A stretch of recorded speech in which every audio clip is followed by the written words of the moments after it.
Good afternoon. Speaking after all these presentations, it makes it a little bit difficult because the issues that we care about and which are central, which has brought together all these conference participants are one and the same. And that is sexual reproductive health and rights. Some of it, when we are talking about rights, sexuality rights, some, the opposition and so on, they try to tell you, oh, it's immoral, it is this one, it is this one, and then they put a lot of bad things. But the basic thing which they deny is democracy is not equivalent to being one and single way of being. Democracy is about differences. If people can't accept differences, then they have a major problem with the reality of life. It's not a question of somebody else should be gay or lesbian. It's a question of accept that diversity, that right, that individual's right to exercise. At one point, at the African Parliament, there was a big debate around, oh, this is not our culture, this is not the thing. I said, in today's world, you never check a man, at least in principle, the essence of democracy. You don't check somebody's mail, what is in that envelope, when it's sent by the post office or by the DHL. Who gives you the right to open somebody's bedroom? It's as simple as that. It's not a question of somebody should not think like me, or I should not expect everybody to think exactly the same way. But the reality and the courage of the reality is to accept the differences. Like we accept we have different colors, we have different religion, we have different political views. But what unites us is that essence of humanity, that legitimacy of having diversity. That's what the essence and that's what the basic fundamental is. Before the ICPD, and really it's a pleasure and a pride to have Nafis here, was the architect of the ICPD 1994, the Cairo conference.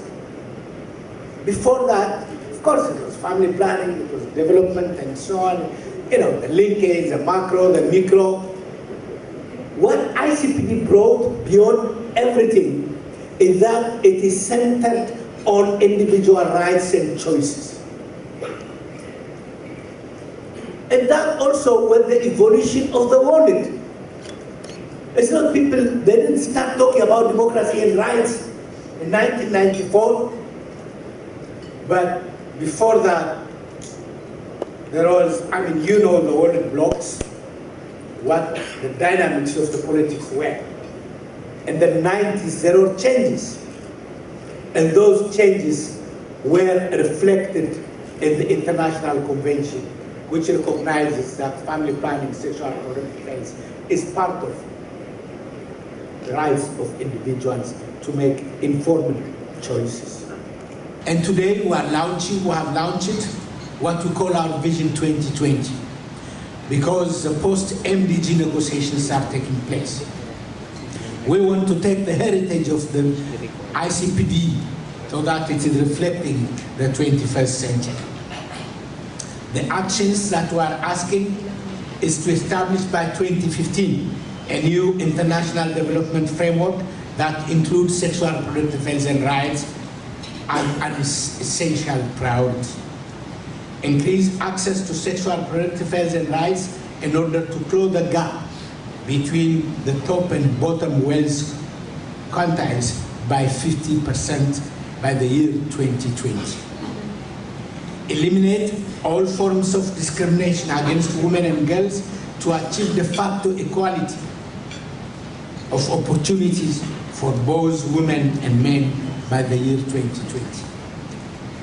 Recognize sexual rights as human rights by the year 2020. Engage young people in all policy decisions affecting their lives. And I think affecting also somebody else's life, because they are the next generation of leadership and today's leaders in some parts of the world. Provide comprehensive and integrated sexual and reproductive health services within the public, private, and not-for-profit health systems by 2020. Reduce by at least 50% the current unmet need for family planning by 2020.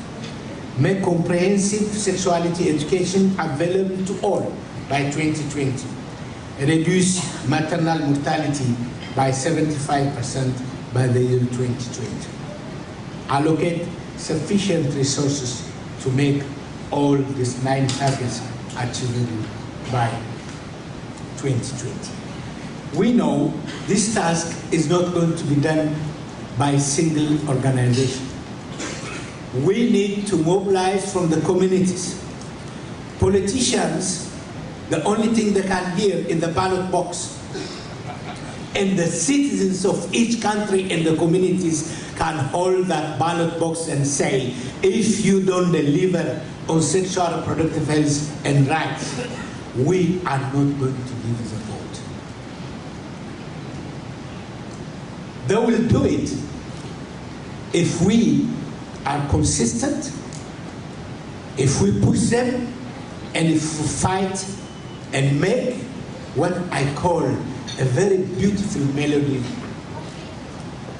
noise, so that the whole world is not just mobilized, but standing up to its right. Thank you.